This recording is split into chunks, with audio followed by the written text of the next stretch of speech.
असुर राजाच्या दारात स्वतः भगवान विष्णू 4 महिने पहारा देतात आणि माता लक्ष्मी त्याच असुर राजाला राखी बांधतात. पण का? या कथेचं खरं रहस्य आज जाणून घेऊया. चला तर मग व्हिडिओ पूर्ण बघा. खूप वर्षापूर्वी त्रैलोक्यावर अनेक पराक्रमी राजे राज्य करत होते. त्याच्यातील एक नाव सर्वात जास्त आदराने घेतलं जायचं, दानवीर बळीराजा. तो असुर कुळात जन्मला होता, पण त्याचे विचार धर्मशील होते. तो भक्ती, सत्य, दान आणि न्याय यावर विश्वास ठेवणारा राजा होता. त्याच्या राज्यात प्रजा सुखी होती. कोणीही उपाशी राहत नव्हतं. अन्यायाला तर जागाच नव्हती. बळीराजा हा महान विष्णुभक्त श्री प्रल्हादाचा नातू होता. प्रल्हादाने जशी प्रत्येक संकटात भगवान विष्णूवरील श्रद्धा सोडली नाही, तशीच भक्ती बळीराजाच्या मनातही होती. बळीराजा अत्यंत शूर योद्धा होता. त्याने अनेक युद्धांमध्ये विजय मिळविला. त्याच्या सामर्थ्यापुढे मोठे मोठे देवही पराभूत झाले होते. हळूहळू त्याने पृथ्वीवर, नंतर स्वर्गावरही अधिकार मिळविला. देवराज इंद्राला स्वर्ग सोडावा लागला.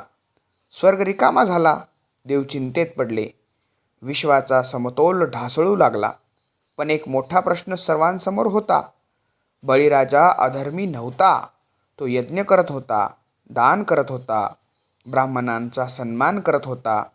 मग त्याच्याशी युद्ध कसं करायचं? शेवटी देव वैकुंठात भगवान विष्णूकडे गेले. देवराज इंद्र नम्रपणे म्हणाले, हे प्रभू, बळीराजा पराक्रमी आहे, पण त्याने स्वर्गावर राज्य मिळविल्यामुळे विश्वाचा समतोल बिघडला आहे.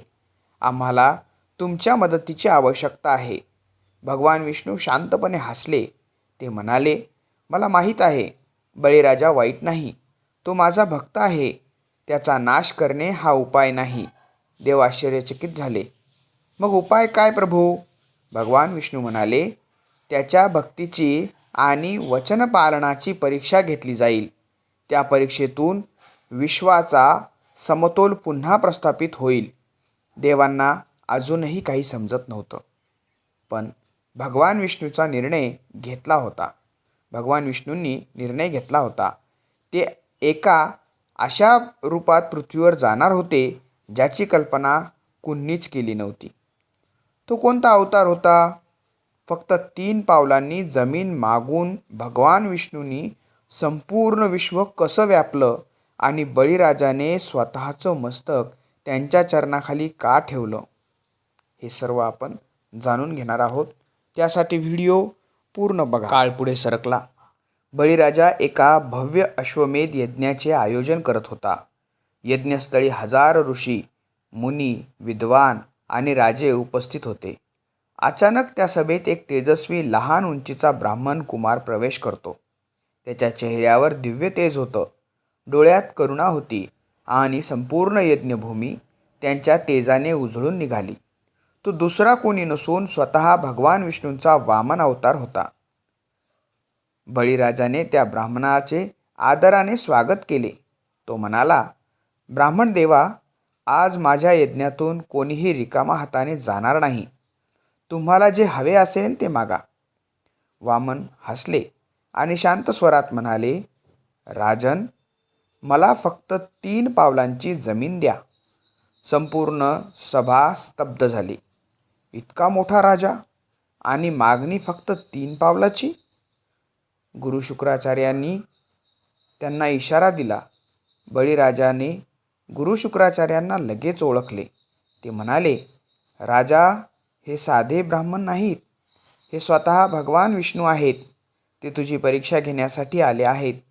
हे दान देऊ नकोस. क्षणभर बळीराजा विचारात पडला, पण पुढच्याच क्षणी तो हसला.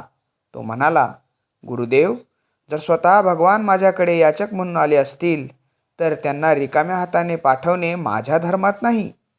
मी दिलेलं वचन कधीच मोडणार नाही. बळीराजाने संकल्प केला. क्षणातच त्या छोट्या वामनाचे रूप वाढू लागले. त्यांचे मस्तक आकाशापलीकडे गेले. सूर्य आणि चंद्र त्यांच्या तेजात हरवले. पहिल्या पावलात त्यांनी संपूर्ण पृथ्वी व्यापली. दुसऱ्या पावलात स्वर्ग, सर्व दिशा व्यापल्या आणि तिसरा पाऊल ठेवण्यासाठी जागाच उरली नाही. भगवान विष्णूंनी विचारले, बळीराजा तिसरे पाऊल कुठे ठेवू? सभेत शांतता पसरली. बळीराजा हसला, दोन्ही हात जोडले आणि म्हणाला, प्रभू, माझ्याकडे आता काहीच उरलेले नाही, पण माझं मस्तक अजून तुमचंच आहे. तुमचं तिसरं पाऊल माझ्या डोक्यावर ठेवा. भगवान विष्णूंनी त्याच्या मस्तकावर चरण ठेवले. त्या क्षणी बळीराजा अहंकार नाहीसा झाला, पण त्याची कीर्ती अमर झाली. देवांनी पुष्पवृष्टी केली. संपूर्ण विश्वात बळीराजाचा भक्तीचा जयघोष झाला. पण प्रश्न अजूनही उरतो. बळीराजाने सर्व काही गमावलं तरी भगवान विष्णू त्याच्यावर इतके प्रसन्न का झाले? त्यांनी बळीराजाला कोणता अद्भुत वर दिला आणि माता लक्ष्मीने बळीराजाला राखी का बांधली? हे सर्व मी पुढे सांगणार आहे. भगवान विष्णूंनी बळीराजाला प्रेमाने उभं केलं. ते म्हणाले, हे बळी, तू दान, सत्य आणि भक्तीची सर्वोच्च परीक्षा उत्तीर्ण झाला आहेस. आजपासून सुतल लोकाचा अधिपती तूच असशील. सुतल लोक हा सामान्य लोक नाही. पुराणांमध्ये त्याचं वर्णन अत्यंत सुंदर, समृद्ध आणि दिव्य लोक म्हणून केलं जातं. मग भगवान विष्णूंनी आणखीन एक आश्चर्यकारक वर दिला. हे बळी, मी स्वतः तुझ्या दारात रक्षक म्हणून राहील. असा सन्मान आजपर्यंत फार थोड्या भक्तांना मिळाला आहे. लोकपरंपरेनुसार देवशयनी एकादशीपासून भगवान विष्णू योगनिद्रेत जातात. याच काळात चातुर्मास होतो. अनेक कथांमध्ये असं सांगितलं जातं की या काळात भगवान विष्णू सुतल लोकात बळीराजाजवळ राहतात आणि त्याला दिलेलं वचन पाळतात. म्हणूनच भक्तांसाठी चातुर्मास हा विशेष साधना, जप, दान आणि भक्तीचा काळ मानला जातो. या दरम्यान भगवान विष्णू सुतल लोकात असल्यामुळे वैकुंठात माता लक्ष्मी एकट्या होत्या. स्वामींच्या विरहाने त्या व्याकुळ झाल्या. मग त्यांनी एक सुंदर युक्ती केली. त्या एका साध्या स्त्रीच्या वेशात सुतल लोकात गेल्या. बळीराजाने त्यांचं मोठ्या आदराने स्वागत केलं. श्रावण पौर्णिमेची दिवस होता. माता लक्ष्मी बळीराजाच्या मनगटावर राखी बांधली. बळीराजा आश्चर्यचकित झाला. तो म्हणाला, आजपासून तू माझी बहीण आहेस. बहीण, सांग तू कोणती भेट हवी? माता लक्ष्मी हसू लागल्या. म्हणा, कोणतंही धन, राज्य किंवा वैभव नको. मला माझे स्वामी भगवान विष्णू परत हवेत. क्षणाचाही विचार न करता बळीराजा म्हणाले, जर हीच माझ्या बहिणीची इच्छा असेल तर प्रभूंनी वैकुंठात परत जावं. त्यांचा हा उदार मनामुळे भगवान विष्णू अत्यंत प्रसन्न झाले. त्यांनी बळीराजाला आशीर्वाद दिला, तुझी कीर्ती युगानुयुगो अमर राहील. मित्रांनो, या कथेचा अर्थ फक्त एवढाच नाही की भगवान विष्णू बळीराजाकडे राहिले. या कथेचा खरा संदेश आहे, दान करताना अहंकार नसावा. दिलेलं वचन कोणत्याही परिस्थितीत पाळावं आणि खरी भक्ती अशी असावी की देवही भक्तासाठी आपलं वचन पाळतील. बळीराजा असुरकुळात जन्मला होता, पण त्याच्या कर्मामुळे तो आजही महादानी, महाभक्त आणि सत्यनिष्ठ राजा म्हणून स्मरणात आहे. म्हणूनच प्रत्येक देवशयनी एकादशी, चातुर्मास आणि रक्षाबंधनाच्या वेळी कथा भक्तिभावाने स्मरण केली जाते. जर तुम्हालाही दानवीर बळीराजाची भक्ती आणि भगवान विष्णूंची भक्तवत्सलता प्रेरणादायी वाटली असेल तर कमेंटमध्ये जय श्री विष्णू आणि जय महाबळीराजा नक्की लिहा. हा व्हिडिओ आपल्या कुटुंबियासमोर शेअर करा.